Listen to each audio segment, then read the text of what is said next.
क्या भगवान आपके मन की बात सुन लेते हैं? तो ये ब्लॉग बिल्कुल आपके लिए है। Welcome back to my new vlog. तो होली तो निकल गई, होली सबकी बहुत अच्छी गुजरी होगी, आई होप सो। मेरी भी बहुत अच्छी रही। लेकिन एक कोइंसिडेंस हुआ जो मैंने सोचा कि मैं आप सबके साथ ज़रूर शेयर करूं। तो ऐसा हुआ कि मैं होली से पहले बहुत टाइम पहले से सोच रही थी, क्योंकि जो मेरे रेगुलर व्यूवर्स हैं उनको पता है कि मैं अब यूपी में नहीं, मैं पंजाब में रहती हूँ। तो मैं बैठ के सोच रही थी कि ब्रिज की होली कैसी होती होगी, है ना। तो इसी पे है कि कोइंसिडेंस कुछ ऐसा हुआ कि उसी से रिलेटेबल है, जो सच में बहुत अच्छा लगा। चलिए शेयर करती हूँ। जैसा कि सभी लोग जानते हैं कि होली जो है रंगों का त्यौहार होता है, बहुत सारी खुशियाँ साथ में लाता है, साथ में सब इतना मिलजुल कर इतना एंजॉय कर, खासकर जब आप पहली बार कहीं दूर गए हो और आपको लग रहा हो कि इस बार कैसा लगेगा। तो मैं अपना एक्सपीरियंस बताऊँ तो बहुत अच्छा रहा। मैं नए लोगों के साथ मैंने होली मनाई और लगा ही नहीं कि मैं अपने जगह मतलब अपने नेटिव लैंड से कहीं दूर आ गई हूँ।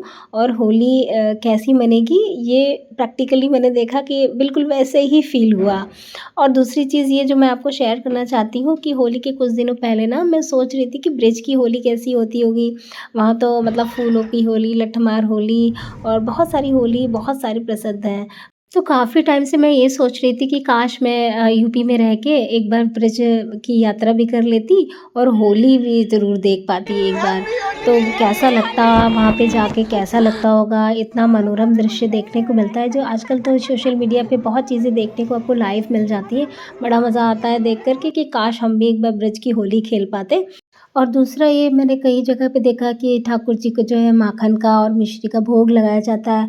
और मैं सच बताऊँ मैं काफ़ी चीज़ें बना लेती हूँ, लेकिन जो मलाई से मक्खन निकालने का जो प्रोसेस होता है वो पता नहीं प्रैक्टिकली मैं कर नहीं पाती थी, या मुझे समझ में नहीं आया कि उसको कैसे मैं निकालूँ।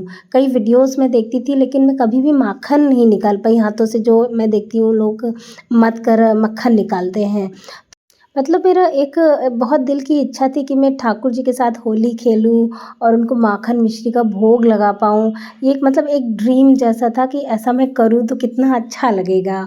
तो बात है होली के 1-2 दिन पहले की। मेरा फ्रिज है ना वो काफ़ी पुराना है लेकिन चल रहा है। तो कई बार बदलने की भी सोची लेकिन सबने कहा नहीं अभी सही है। तो कुछ गड़बड़ हो गया तो मुझे ना पूरी मलाई बाहर रखनी पड़ी। और होली के त्यौहार में मैं इतनी बिज़ी हो गई कि उस मलाई को मैं देख ही नहीं पाई कि उसको मैं ध्यान दूँ और घी बनाऊँ, टाइम नहीं मिला। तो हुआ यूँ कि जब उसमें ओवरफ्लो होने लगा कि दूध बाहर आने लगा, तब मैंने सारी चीज़ें छोड़ कर के जो है मलाई का मैंने सोचा कि इसको अब मैं घी बना लेती हूँ। तो जैसे ही मैंने ढक्कन खोला ना, तो देखा कि मलाई का जो है टेक्सचर कुछ फर्मेंट जैसा हो गया हल्का सा टेम्परेचर की वजह से।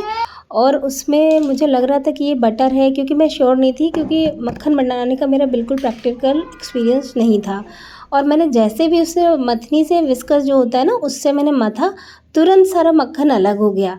तो शायद प्रैक्टिकली मैं ये बात नहीं समझ पा रही थी कि मलाई को काफ़ी नॉर्मल टेम्परेचर से एक टेम्परेचर और उसको लाना होता है जो जिसको फर्मेंटेशन के स्टेज पे आ जाती है। ये बहुत अच्छा एक ट्रिक है कि आप मलाई से मक्खन बनाना चाहते हो तो उसको फर्मेंट वाले स्टेज पे लेके आओ तो जल्दी बटर निकलता है। तो जैसे ही ना मैंने बटर निकाला, मन में इतनी खुशी हुई कि मैं सोच रही थी कि मुझे बटर नहीं बनाना आता, मक्खन नहीं निकालना आता। तो शायद भगवान की कहीं न कहीं कृपा है मुझ पर, जो आज मैंने प्रैक्टिकली माखन निकालना सीख लिया, और वो भी होली के टाइम। तो मैंने तुरंत वो मक्खन निकाला और ठाकुर जी के भोग के लिए मैंने पहले ही उसको प्रिज़र्व कर लिया। दूसरा कोइंसिडेंस ऐसा हुआ कि यहाँ पर होलिका दहन जैसे अपने यूपी में हर चौराहे पे होली के पहले से वो लकड़ियाँ इकट्ठा होने लगती हैं, तो ऐसा मैंने यहाँ देखा नहीं। तो होलिका दहन देखने के लिए हमें ना बहुत दूर जाना पड़ा।